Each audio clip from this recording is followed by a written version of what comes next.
Hello everyone, welcome to our channel पढ़ें India UPSC. My name is Prashant Chandra. देखिए, आज का जो वीडियो है वो मेरे एंशियंट हिस्ट्री जो मैंने नोट्स बनाया है उसके ऊपर है।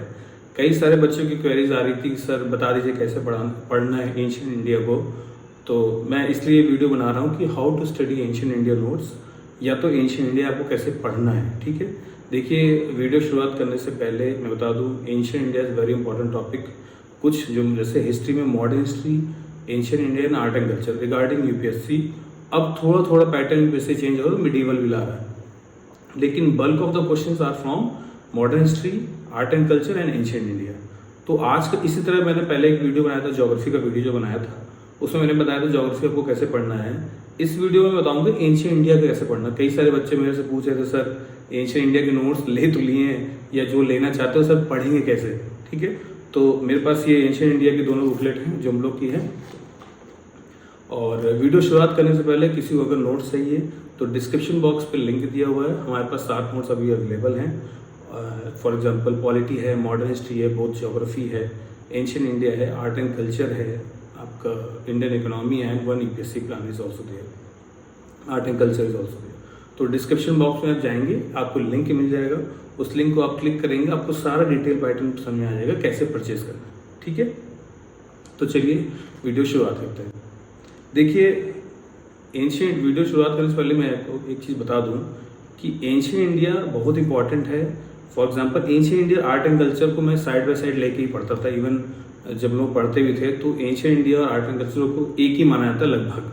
ठीक है, लेकिन उसमें से अब मान लीजिए मॉडर्न हिस्ट्री से मान लीजिए सपोज करिए हिस्ट्री से टोटल 20 से 25 या 20 क्वेश्चन आए, तो एंशियंट इंडिया अराउंड 7 से 8 क्वेश्चन या मिला के आर्ट एंड कल्चर मिला के ऑलमोस्ट 8 से 9 क्वेश्चन आ ही जाते हैं यूपीएससी में, ancient India plus art and culture मिला के। ठीक है, मिनिमम आपको मैं बता रहा हूँ। अभी थोड़ा सा यूपीएससी ने पैटर्न चेंज किया है कि थोड़ा बहुत मिडीवल ही पूछ रहे थे, बट मिडीवल मेन्स पर्सपेक्टिव में ज़्यादा आता है, और एंशियंट इंडिया, मॉडर्न इंडिया और आर्ट एंड कल्चर प्रीलिम्स में ज़्यादा आता है क्योंकि प्रीलिम्स अभी आने वाला है। ठीक है, तो देखिए एंशियंट इंडिया की 2 बुकलेट हैं जिन बच्चों ने लिया होगा, ये बुकलेट 1 है, ये बुकलेट 2 है। देखिए इसमें जो नोट्स है ये वेरियस सोर्सेज से लिया गया है, मेरे खुद के नोट्स है। इसमें एनसीईआरटी भी मैंने इंक्लूड किया हुआ है। आप अगर पुरानी ओल्ड एनसीईआरटी पढ़ने जाएंगे या इसको नोट्स पढ़ेंगे, आपको समझ में आ जाएगा कि सर लगभग जो मेरे बनाए हुए नोट्स हैं वही ये नोट्स है। और बहुत सारे क्वेश्चंस आप देखेंगे पास्ट ईयर के क्वेश्चन इसमें मैंने मतलब कि उस बेसिस बनाया है ताकि आपको प्रीलिम्स आसानी से आपका क्लियर हो जाए। इवन जो एंशियंट इंडिया का क्वेश्चन है वो आपके आसानी से लग जाए। देखिए मान लीजिए आपने नोट्स परचेज किया, राइट। जब आप नोट्स परचेज करते हैं तो उसके बाद जब के बाद बुक आएगी तो एक काम करिए, इस नोट्स को पढ़ने से पहले मैं बता दूं क्या क्या बुक। वैसे तो बहुत सारी मार्केटिंग बुक है, बट मैं प्रिफर नहीं किया कभी लाइफ में बुक। मैंने सिर्फ एनसीईआरटी पढ़ी। मोस्ट ऑफ द बच्चे जो इवन सेलेक्ट भी होते हैं यूपीएससी में वो एनसीईआरटी, ओल्ड एनसीईआरटी या तो अब तो नया एनसीईआरटी आ गया, बट उसमें बहुत सारे कटिंग से, बट आप पढ़ सकते दोनों, ओल्ड एनसीईआरटी या न्यू एनसीईआरटी, आप कोई भी पढ़ सकते हैं, but stick to NCERT first. NCERT को पढ़िए। अगर आपको लगता है कि आपको समझ में नहीं आ रहा है एनसीईआरटी से, बेसिक से स्टार्ट करिए, 9 से लेकर 12 तक बेसिक स्टार्ट करिए। लेकिन कहते ओल्ड एनसीईआरटी जो है एंशियंट इंडिया के, उस पर स्टिक रहिए, उसको पढ़िए और ये नोट्स पढ़िए। मैं क्यों बोल रहा हूँ बार बार, क्योंकि एंशियंट इंडिया बहुत वास्ट सिलेबस है, राइट। आप कितना पढ़ेंगे, आप हिस्ट्री को कितना पढ़ेंगे, राइट। जिनका ऑप्शनल है वो तो ठीक है कि हाँ ऑप्शनल जिनका है तो उनके लिए तो ईजी हो जाएगा। जैसे मेरा ज्योग्राफी ऑप्शनल था तो मेरे को geography subject as a GS मेरे को ईजी लगता था। वैसे ही जिनका हिस्ट्री सब्जेक्ट है तो उनको हिस्ट्री एज ए जीएस, जिनका ऑप्शनल है जीएस उनको ईजी लगता है। लेकिन एंशियंट जिनका ऑप्शनल सब्जेक्ट नहीं है उनके लिए एंशियंट थोड़ा सा टफ होता है, इसीलिए ये नोट्स बनाया गया। मैंने बनाया ताकि आपको पिक्चराइजेशन वाइज इस नोट्स में, जब आप पुराना वीडियो देखेंगे जब मैंने बुक लॉन्च किया था तो आप उसमें जाके देखेंगे कि मैंने एक एक चीज़ दिखा रखा है कि आपको नोट्स पढ़ना कैसे है, और नोट्स को दिखाया है पिक्चराइजेशन वाइज है, आपका बुलेट पॉइंट वाइज है, आपका कलर्ड है, आपको डायग्राम दिखाया गया ताकि आपके दिमाग में वो चीज़ छप जाए, हाँ मैंने इस सर्च के नोट से, इस नोट से मैंने पढ़ा था। ठीक है, या तो पहला ऑप्शन है कि आप एंशियंट हिस्ट्री को आप एनसीईआरटी पढ़िए, आप खुद से नोट्स बनाइए। ठीक है, वो टाइम कंज्यूमिंग है और अभी एग्जाम भी आने वाला है 26 मई को। तो रेदर देन अभी आप अपने नोट्स बना सकते हैं, 1 लाइनर तो आप बनाइए, एनसीईआरटी पढ़िए, नोट्स बनाइए। या तो जिन बच्चों ने नोट्स ये ले लिया है मेरा और जो परचेस करना चाहते हैं वो ये नोट्स और एनसीईआरटी पे स्टिक रहिए। और कोशिश करिए तो एंशियंट इंडिया से related plus art and culture से रिलेटेड जो करंट अफेयर्स है अभी, सपोज करिए द हिंदू में डेली द संडे को एक आता है, उसमें काफ़ी कुछ आता है जो हिस्ट्री से रिलेटेड आता है, आप उसको पढ़िए। और किसी भी कोचिंग का मंथली सब्सक्रिप्शन ले लीजिए, या तो अब तो मैगजीन आती है उसकी फोटोकॉपी लीजिए और पढ़ लीजिए, ठीक है। उसमें से एंशियंट इंडिया और आर्ट एंड कल्चर को क्लब करके पढ़िए, ठीक है, क्योंकि बहुत चीज़ें जो एंशियंट इंडिया में है वही उसका culture portion art and culture में, राइट। तो एंशियंट इंडिया में ये पहला तरीका है, या तो कोई स्टैंडर्ड बुक पढ़ लीजिए। स्टैंडर्ड बुक मैं प्रेफर नहीं करता हूँ, क्योंकि स्टैंडर्ड बुक में इतना वास्ट है, आप क्या पढ़ेंगे, राइट। आप कितना पढ़ सकते हैं स्टैंडर्ड बुक, आप यूपीएससी का सिलेबस इतना वास्ट है कि आप फिर हिस्ट्री पढ़ते रह जाएंगे। इसलिए कम सोर्स है कि मैं बार बार बच्चों को कहता हूँ कि कम पढ़िए और बार बार पढ़िए। It is the only key to crack this examination. मतलब कि आपने सोर्सेस को कम रखिए, minimize your sources and read that sources again and again. That is the only key to qualify the UPSC. और प्रीलिम्स बहुत इंपॉर्टेंट है, आपके सर पे 4 महीने बाद प्रीलिम्स है। तो एंशियंट इंडिया को मेरे हिसाब से आपको ये नोट्स आप जब परचेज कर रहे हैं, आप कोई भी चैप्टर, सपोज करिए मैंने चैप्टर 1 उठाया, ये मैं बुक आपको चैप्टर 1 है, इसमें स्टोन एज और द अर्ली मैन। अब स्टोन एज में वैसे तो मैंने हर चीज़ दे रखा है, लेकिन आप कई बच्चों को बोलेगा सर मैं शुरुआत, वैसे बहुत इजी लैंग्वेज है, आप जब शुरुआत से आप एक बार रीडिंग मार लेंगे आपको समझ में आएगा पॉइंट्स की पॉइंट्स कहाँ कहाँ हैं। आप साइड में एनसीईआरटी बुक रख लीजिए, आप एनसीईआरटी को एक बार रीडिंग मान लीजिए मैंने ये एनसीईआरटी है और ये आपने नोट्स परचेज किया, आप साइड में एनसीईआरटी पढ़ लीजिए, लिख लीजिए, और उसको एनसीईआरटी को एक बार एक लाइन में पूरा रीडिंग मान लीजिए। मान लीजिए एक चैप्टर को 2 घंटे लगते हैं रीडिंग करने, उसको रीडिंग मान लीजिए। उस रीडिंग के बाद साइड में मेरे उसी चैप्टर को आप इसको खोल के रखिए नोट्स को। अब जब नोट्स को आप पढ़ेंगे, फॉर एग्जांपल स्टोन एज को पढ़ेंगे, आपको तब क्लियरिटी दिमाग में आएगी कि हाँ इसमें तो बहुत अच्छा दिया हुआ है, आपको तब और समझ आएगा। इसलिए मैं बोलता हूँ एंशियंट इंडिया अगर आपको पढ़ना है तो एक ही तरीका है, बहुत ही अच्छा तरीका वही है जो मैं आपको बता रहा हूँ। एनसीईआरटी पढ़िए प्लस इधर नोट्स रखिए और करंट अफेयर्स, इससे ज़्यादा भागने की जरूरत नहीं है। इससे ज़्यादा भागेंगे तो आप ह्यूमन ब्रेन तो एक लिमिट तक आप याद कर सकते हैं, मेमोराइज कर सकते हैं आप जितना, तभी हम वही चीज़ मेमोराइज करें जब बार बार पढ़ेंगे। इतने सालों से हम लोग पढ़ रहे हैं, आज भी भूल जाते हैं। इवन जो टीचर पढ़ाने आते हैं वो भी 1 आध दिन पहले पढ़ के आते हैं। कई बच्चों का आर्टिकल्स उनको भी याद नहीं होते हैं। मेरे जो टीचर पढ़ाते थे वो खुद ही बोलते थे कि मैं 1 दिन पहले पढ़ के आता हूँ तब मैं आपके पास पढ़ा पाता हूँ। तो तभी आप ह्यूमन है, राइट। तो सब कुछ आप याद नहीं कर सकते, इसलिए सोर्सेस को मिनिमाइज रखिए।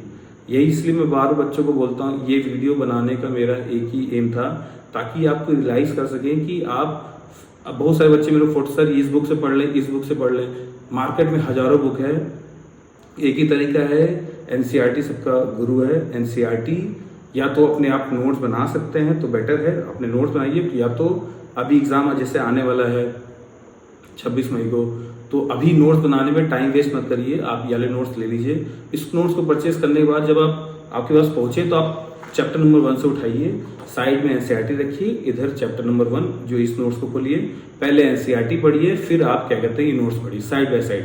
और एक टाइम टेबल जो भी बच्चे ने यूपीएससी प्लानर लिया हुआ है उसमें आप टाइम टेबल बना लीजिए। हाँ आज मैंने अगर आपको 10 दिन के अंदर, सपोज करिए 15 दिन के अंदर, 15 दिन आपने एंशिएंट किया, वैसे ऐसा पढ़ना वो गलत ही होता है। मैं डेली रिकमेंड यही करूँगा बच्चों को, डेली या 2 से 3 सब्जेक्ट आप डेली पढ़े तो आपका मन बना रहता है। सपोज करिए आप 15 दिन आपने पढ़ा, डेली 4 घंटे एंशिएंट इंडिया दिया, तो 2 दिन में अगर आपने एक चैप्टर भी किया तो वहाँ पे लिखिए प्लानर में कि आज मैंने एक चैप्टर एनसीईआरटी से किया, दूसरा वही चैप्टर मैंने सर के नोट से किया।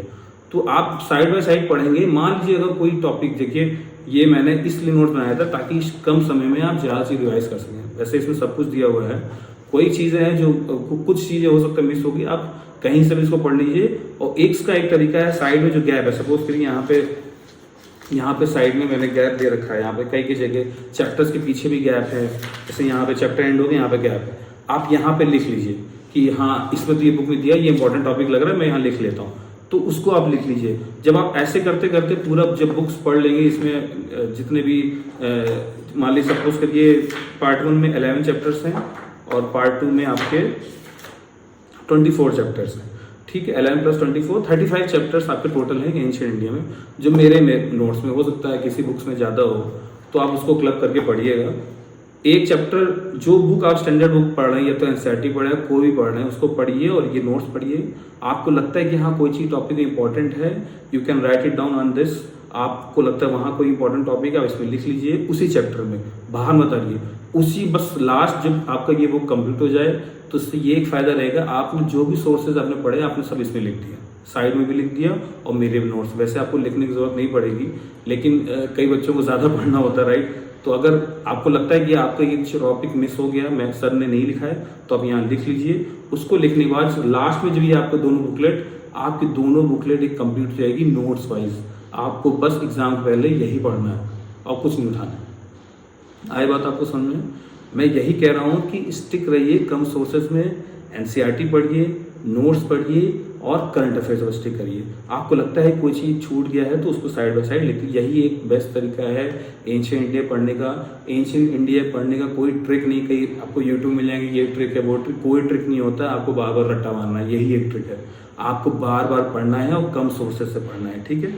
इसी तरह का आर्ट एंड कल्चर में भी है। आप जाएंगे आर्ट एंड कल्चर देखेंगे तो जो नोट्स का एंशिएंट इंडिया में बताया ना, एंशिएंट इंडिया और आर्ट एंड कल्चर लगभग एक ही जैसा है, खाली उसका एक्सटेंड पोर्शन है आर्ट एंड कल्चर। उसके बारे में आर्ट्स बताया गया, आर्किटेक्चर के बारे में डिटेल वर्जन बताया गया, इसमें भी सब बताया गया, ठीक है। अब चैप्टर 1 आपने पढ़ लिया। चैप्टर 1 इतना बड़ा है कि मुझे नहीं लगता कि आप इसमें कोई भी चैप्टर पढ़ेंगे आपको बाकी बुक्स की ज़रूरत पड़ेगी। आपको लगता है नहीं है तो आप लिख लीजिए उसको, और उसके बाद जब ये सारा नोट्स आप पढ़ लिए 15 दिन में, उसको क्लब करिए, इसको रखिए, बार बार इसी को रिवाइज करिए। देखिएगा, ट्रस्ट में आप जब कोई भी कोचिंग बड़ी कोचिंग के आप टेस्ट सीरीज उठा लीजिए, जो चैप्टर वाइज टेस्ट होते हैं उनके और जो वैसे फुल लेंथ टेस्ट होते हैं, आप उसको लगा के देखेंगे कि सर के नोट से ही आ रहे हैं, ज़्यादा इधर भागने की जरूरत नहीं पड़ेगी।